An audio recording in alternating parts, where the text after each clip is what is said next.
여러분 안녕하십니까? 2022 청년 해외 진출 성장 스토리 공모전 수상자 토크 콘서트에 오신 여러분을 진심으로 환영합니다. 저는 오늘 진행을 맡은 아나운서 장하나입니다. 반갑습니다.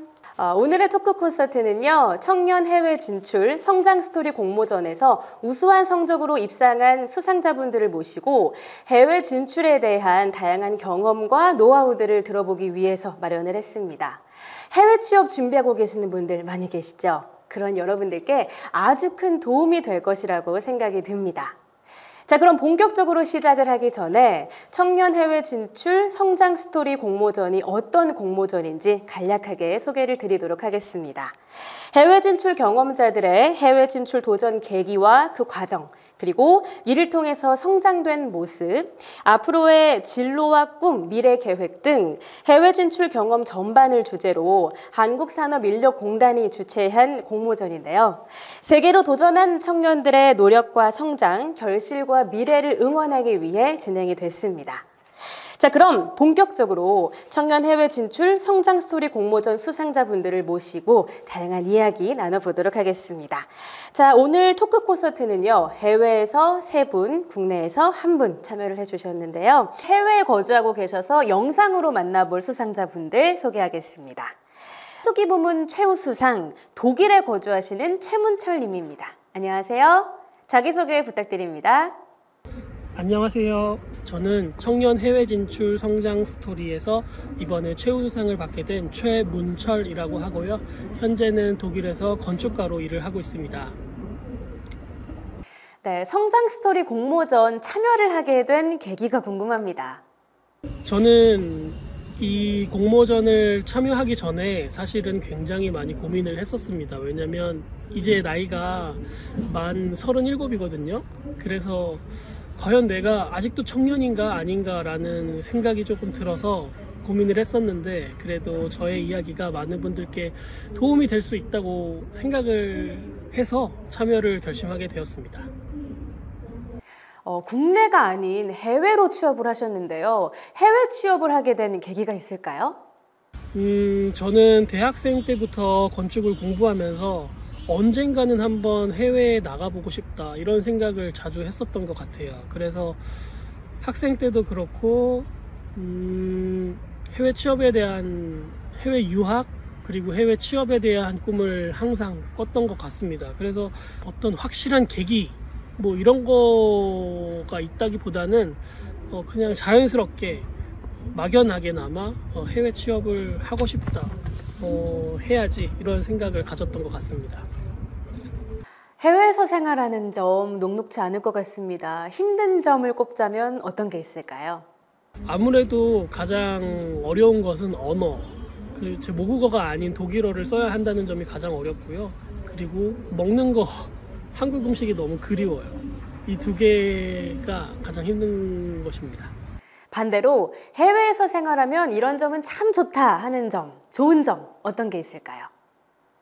저는 일단 가장 좋은 점이라고 하면은 야근이 없다는 것, 그리고 야근을 하더라도 그 야근한 시간만큼 일찍 퇴근할 수 있다는 것, 이런 유동성 있게 일을 할 수 있다는 게 가장 좋은 것 같고요. 그리고 2번째로는 저는 아이를 키우고 있는 아빠이기 때문에 아이와 함께 많은 시간을 보낼 수 있다는 점, 이게 가장 좋은 점 같습니다. 많은 분들이 가장 궁금해하실 것 같은데요. 해외 취업에 성공할 수 있었던 나만의 비결이 있다면 어떤 게 있을까요? 나만의 비결이라고까지 할 것은 없지만 그래도 독일어가 가장 중요한 것 같고요. 그리고 나는 반드시 해낸다, 해내고야 만다, 뭐 이런 나는 되는 놈이다, 이런 긍정적으로 생각하는 마음. 그리고 3번째는 내가 비록 언어도 잘 완벽하게 현지인 만큼 하지 못하고, 그리고 내가 가진 능력도 별것 없어 보이지만 그래도 나는 자신 있다 라고 생각하는 자신감, 이렇게 3가지가 아닌가 싶습니다. 해외 취업을 준비할 때 한국산업인력공단이나 월드잡플러스의 도움을 받았다면 어떤 도움을 받았는지 구체적으로 얘기해 주시면 좋을 것 같습니다. 이것은 솔직히 말하면 저는 건축 설계 직군이기 때문에 월드잡플러스나 한국산업인력공단에서 받을 수 있는 멘토 제도나 공고, 해외 취업 공고 같은 것들에서 도움을 받은 것은 크진 않아요. 많지는 않습니다. 거의 없다고 봐도 무방한데, 그것보다는 제가 취업을 하고 나서 신청할 수 있었던 해외 취업 정착 지원금, 요게 실질적으로 가장 많은 도움이 됐었던 것 같습니다. 왜냐면은 이 해외 나와 있고 취업을 준비하는 과정에서 사실은 버는 것보다 쓰는 돈이 많잖아요. 그런 비용들에 굉장히 많은 도움이 됐기 때문에 그 무엇보다 가장 큰 도움이 되지 않았나라고 생각합니다. 사회 초년생으로 또 초보 아빠세요. 그래서 아무래도 꿈은 갖고 있었지만 현실에 치여서 해외 취업의 길이 조금 멀게 느껴졌을 것 같은데, 그래도 이렇게 결국에는 또 성공하셔서 인터뷰까지 나오게 되셨습니다. 만약에 회사 내 부서 이동이 해외 사업팀 옆자리가 아니었다면 지금의 이렇게 해외 취업의 길은 열리지 않았을 것 같기도 해요. 어떻게 생각하실까요? 만약에 제가 그 당시로 돌아가서 부서 이동이 없이 계속 평소대로 일을 하고 있었다면 저는 아마도 접었을 것 같아요. 해외에 나와야겠다라는 생각은 그냥 마음속에만 담아두고 평생 한으로 삼으면서 현실에 만족하면서 그냥 살았을 것 같습니다. 그런데 저는 운이 좋게도 직장 동료들이 다, 같은 팀원분들이 다 해외 배경이 있으셨던 분들이었고, 옆 팀도 마찬가지였고요. 그래서 그런 해외 생활, 해외 취업, 해외 유학 이런 것들에 대한 자극을 끊임없이 받았던 것 같아요. 독일어 공부를 상당히 열심히 해주셨습니다. 독일어가 참 발음도 세고 듣기에도 약간 좀 강하고, 그래서 배울 때 좀 어려움이 있지 않을까 하는 생각이 드는데, 빠르게 언어를 습득할 수 있었던 노하우가 있다면요? 사실 독일에 취업한 모든 사람들이 독일어 공부를 열심히 하셨을 거예요. 그런데 저 같은 경우는 이제 어학원을 다녀와서 집에서 한국어만 써야 했던 상황이고, 아이가 있으니까 한국어만 써야 했던 환경이었고, 그리고 독일인 친구를 만난다던가 뭐 그런 기회는 사실상 많이 적었습니다. 그래서 짜투리 시간을 이용하는 게 저에게는 굉장히 중요했는데요.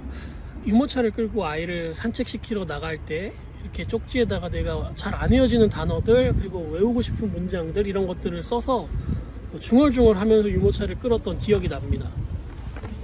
그리고 뭐 놀이터 갔을 때 다른 독일인 부모들과 안 되는 독일어로 최대한 말을 하려고 노력을 했었고, 또 한 가지는 제가 어학원을 다녔었는데 저의 상황이 이렇다 보니까 독일어를 말하고 배울 수 있는 가장 좋은 곳은 어학원밖에 없더라고요.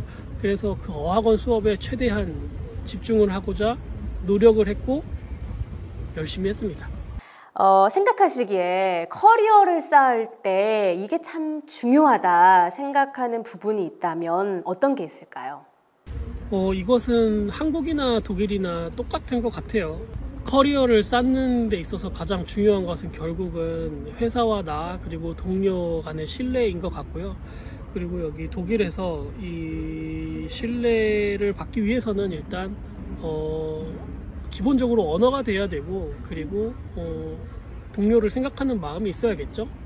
그리고 맡은 일은 최대한 완벽하게 끝내려고 하고, 뭐 그런 것들이 하나하나 쌓여서 신뢰가 되는 것 같아요. 그래서 이게 쌓이면 조금 더 좋은 프로젝트, 조금 더 내가 하고 싶은 프로젝트들을 맡아서 내 커리어를 발전시키는 데 도움이 되는 것이 아닌가, 그런 생각을 하고 있습니다. 한국 회사하고 독일 회사 둘 다 경험을 해보셨습니다. 한국 회사와 독일 회사의 가장 큰 차이점이 있다면요? 아무래도 한국 회사와 독일 회사의 가장 큰 차이점은 제가 느끼기에는 이제 일과 생활의 균형, 그리고 휴가, 그리고 어떤 개인적인 문화, 이런 거라고 생각을 해요. 워라벨 같은 경우는 앞에서 말씀드려서 더 말씀 안 드려도 될 것 같고, 휴가 같은 경우에는 여기는 법적으로 24일, 1년에 24일을 휴가를 받기 때문에, 물론 더 많이 받는 경우가 대다수지만 최소 24일이고 이거를 다 1년 안에 소비를 해야 되기 때문에 휴가를 짧게는 5일, 뭐 길게는 3주, 더 길게는 4주, 뭐 이렇게까지 갈 수가 있거든요. 그런 부분이 가장 큰 차이점이 아닌가 싶고요. 그리고 아무래도 여기는 개인주의가 조금 더 강하기 때문에 한국보다는 조금 내 의견을 말할 때 네가 상대방이 어떻게 생각하든 조금 더 직설적으로 얘기를 하는 경향이 큰 것 같습니다. 독일 생활의 장단점 앞서서 말씀드렸는데 다시 한번 조금 더 구체적으로 설명을 해주시죠. 먼저 장점이라고 하면 저는 아이를 키우고 있는 아빠이기 때문에 아이가 다양한 문화권에서 여러 가지 경험을 하면서 자랄 수 있다는 환경, 이게 저에게는 가장 큰 장점 같고요. 그리고 두 번째는 이제 인접 국가가 많기 때문에 뭐 프랑스, 스위스, 오스트리아, 폴란드 같이 뭐 그런 곳들을 휴가 기간 동안 여행을 할 수 있다는 점, 이게 가장 큰 장점 같아요, 독일 생활을 함에 있어서. 반면에 단점은 내 모국어가 아니다, 이게 거기서 오는 불편함은 늘 존재하는 것 같고요. 그리고 세금을 한국보다 훨씬 많이 내요. 그래서 내가 연봉을 이만큼 생각하고 있었는데 실상 들어오는 돈은 조금 더 적어서 그게 단점이라면 단점인 것 같습니다. 끝으로 독일로 해외 취업을 준비하고 있는 청년들께 조언의 한마디, 힘이 되는 한마디 부탁드립니다. 이거는 제가 세 가지로 얘기를 할 수 있을 것 같아요. 만약에 독일 취업을 준비하고 있다면 일단 첫 번째는 해야 합니다. 실행에 옮겨야 하고요. 계속 머릿속에 담아두는 것은 안 됩니다. 일단 실행에 옮겨야 하고, 그리고 두 번째는 실행에 옮겼으면 그 실행을 최대한 효율적으로 수행할 수 있도록 계획을 철저하게 세우는 게 가장 중요하다고 생각해요. 뭐 비자를 언제 받고 무슨 시험을 봐야 되고 수업은 언제부터 언제까지 들어야 되고, 이런 일정들이나 계획들이 머릿속에 있어야지 한정된 비자 기한 내에 문제가 생기지 않고 처리를 할 수 있기 때문에 두 번째는 철저하게 계획하는 것, 이게 중요하고요. 그리고 마지막 세 번째는 일단 된다고 생각하고 하는 거예요. 사실 이 취업을 준비하면서, 해외 취업을 준비하면서 부딪히게 되는 수많은 상황들이 있거든요. 나를 좌절시키는 일들이 있는데 그때마다 나는 안 될 것 같아, 안 될 것 같아 라고 부정적인 생각을 하게 되면 진짜 안 되거든요. 그래서 이게 일단 된다고 생각하고 해도 사실 실패 확률이 있는 건데, 내가 벌써부터 안 된다고 생각하고 해버리면 그 확률이 더 떨어지잖아요. 그러니까 일단은 무조건 된다 라고 생각하고 최대한 내가 할 수 있는 모든 것을 하는 것, 이게 제가 해외 취업을 준비하는 분들께 해드리고 싶은 말입니다. 네, 고맙습니다. 써주신 수기 공모전을 보면서 정말 깜짝 놀랐어요. 우리 최문철님은 꼼꼼한 사람이구나 느낄 수 있을 정도로 계획을 일 단위, 월 단위, 주 단위, 년 단위 이렇게 차근차근 꼼꼼하게 하시고 또 실행하신 걸 보면서 참 대단하구나 느꼈습니다. 그래서 그만큼 큰 리스크를 줄일 수 있지 않았나 하는 생각도 드는데요. 여러분들께도 좀 좋은 꿀팁들 많이 좀 전달이 됐기를 바라면서 독일 취업을 희망하는 분들께 도움이 됐기를 진심으로 바라봅니다. 함께해 주셔서 고맙습니다. 네, 이번 영상을 통해서 해외 진출 수상자분들의 그간의 노력과 열정, 그리고 성장, 결실을 만나볼 수 있었던 아주 의미 있는 시간이었던 것 같은데요. 여러분들은 어떠셨나요? 해외 취업을 준비하고 계시는 여러분들께 조금이나마 도움이 되는 시간이었길 진심으로 바라보면서 저는 여기서 이만 인사드리도록 하겠습니다. 여러분 모두 파이팅 하시길 바랄게요. 파이팅!